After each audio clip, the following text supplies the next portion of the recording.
I'd like to take a quick moment to congratulate ourselves and people like Mac for manifesting the green paradise that is the timeline where Dune Part 3 got greenlit.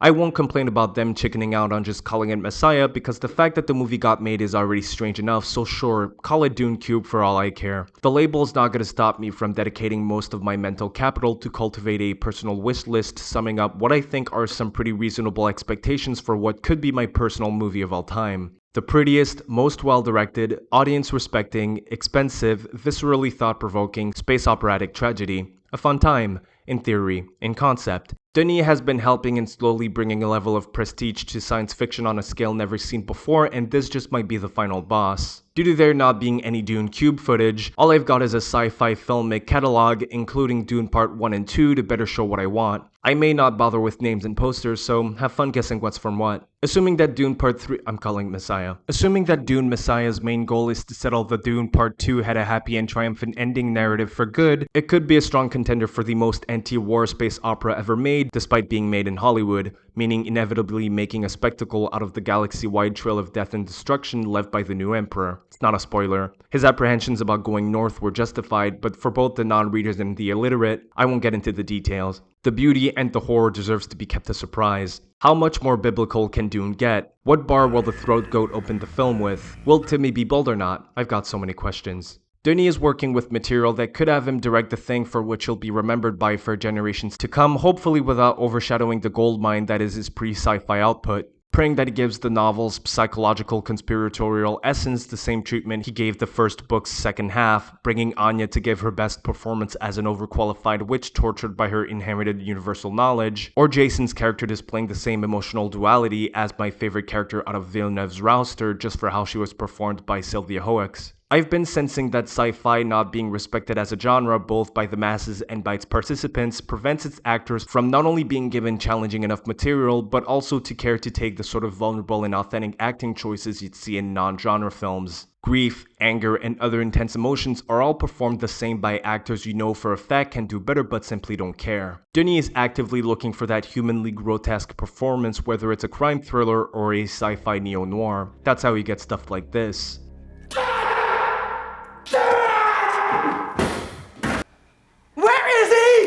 I've never seen fear in a genre film performed the way Rebecca did, scared for her son not passing a vibe check. You know how Fremen canonically can't break down in tears, almost requiring a level of stoicism out of survival? This sort of leaves you with this fun contrast between a generally more reserved, mysterious, and restrained aura versus the occasional outburst warranted by the plot. Love kind of personifies the Dune movies we got, doesn't she? Elegant, delicate, efficient, cold on the surface, concealing a richness in emotions, a soul. I'm describing Villeneuve's Dune, and Messiah, as a film, I think, could share a lot of qualities with the show stealing Henchman from 2049. I wouldn't call Messiah a tearjerker, but it does make you go, that's unfortunate, a lot to unpack. They're never making a movie out of this. Since they are, why not throw an R rating in there for the sake of commitment? It won't be, but let's imagine, fantasize for a sec about this being the return of pre-arrival Dennis. Hell, pre-prisoners, scare people, and it's not just blood and gore, it's bending a couple of narrative conventions due to your audience mostly not being 13 years old,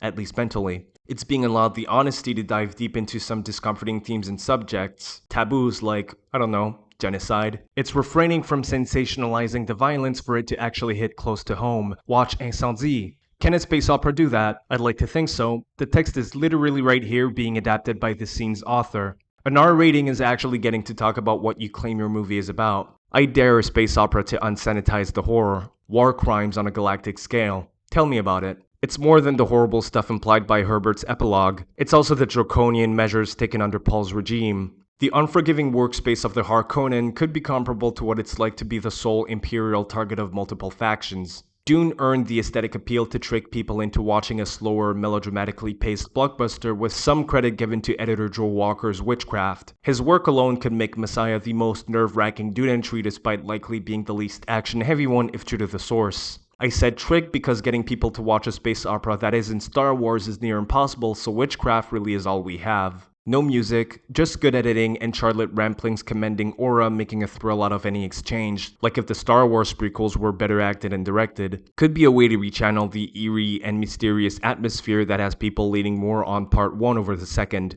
Valid. I'm excited to see that character literally stripped of irreverence, brought to her knees, dying inside every time Paul takes a breath on that throne. Coolest depiction of prescience inbound. There's only going to be one word for it: abominable. She basically spends the whole book seething, and it's going to be fun seeing what scene Dennis creates to capitalize on that side of the conspiracy. Messiah, likely to get the same melodramatic boost as Book 1's second half, is all I need for my excitement to run wild about certain plot lines, plus not ignoring the noticeable improvement of every technical aspect from Part 1 to Part 2. Fremen culture is better developed, especially via wardrobe, with whole scenes created just to show it all off, because Dennis is an overdoer.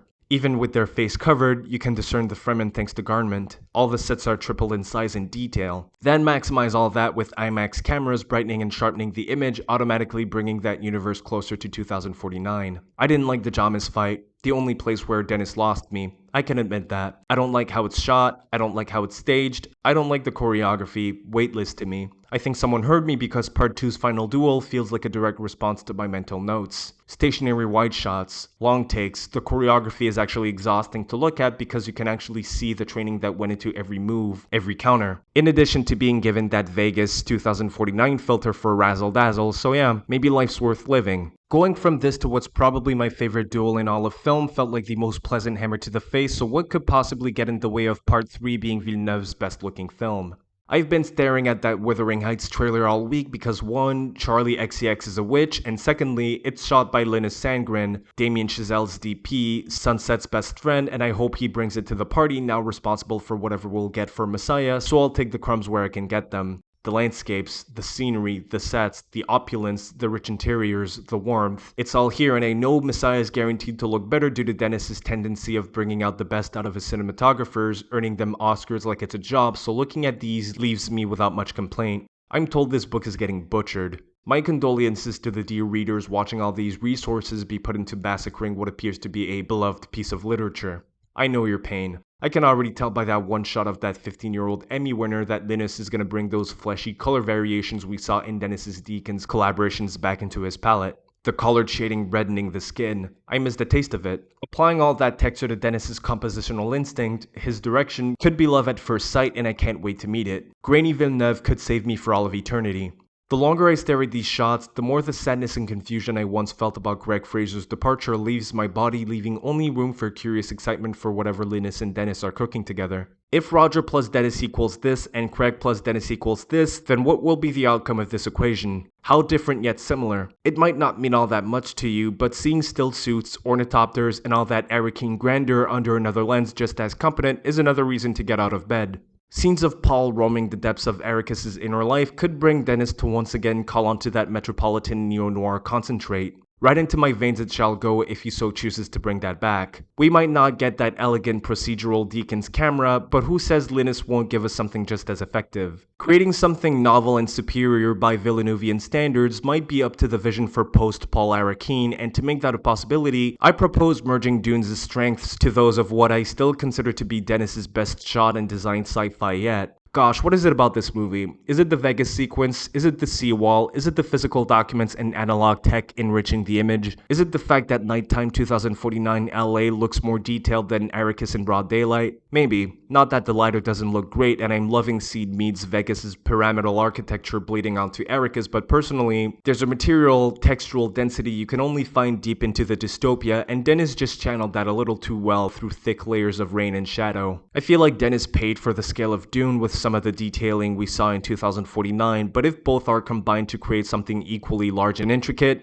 it's over. All I'm saying is that there's a fortress described as being as large as multiple cities combined, so excess might be given a whole new meaning through sheer construction. The largest man-made structure ever built. Death Star vibes, and it's literally just a castle. I'm mostly geeked out about Messiah's aesthetic potential, but there's a lot to be excited about on a thematic, textural, and narrative level as well. Dune Part 2 being allowed to have an ending as bleak as it did is just an appetizer for the tonal regions Messiah could venture in, directed by someone whose comfort with the material led him to create a cinematic parallel with The Godfather. He saw a chance and took it. This isn't normal. Getting a whole trilogy of anti-slob Dune is something that should be supported by all lovers of a genre inexplicably sustained by dispassionate, hollow, and overmarketed disasters. Who cares if I end up saying this in at least 3 Dune-related video essays across my YouTube escapade? This is the best case scenario. Part 1 could have flopped even if it were twice as good as it is, so the luck we have to seeing Dune being directed by someone who not only cares about it, but also just so happens to be goated and getting this far on the big screen can't be lukewarmly dismissed, taken for granted, seen as just another sci-fi. The right person making a passion project out of that property ownership makes all the difference. Regardless of whether the trailer ends up checking all my boxes, I just enjoy the surface level deep one-sided conversation between he and I. The day that link drops, it's either you won't hear from me for days or won't see the end of it. No in between. Hell, even if we don't get the likely 3-hour long, award-sweeping, Barry Lyndon-looking, anti-war, genre-bending space opera from my dreams, it's nice to allow yourself to want this out of the art form with this as the closest to it we'll probably ever get.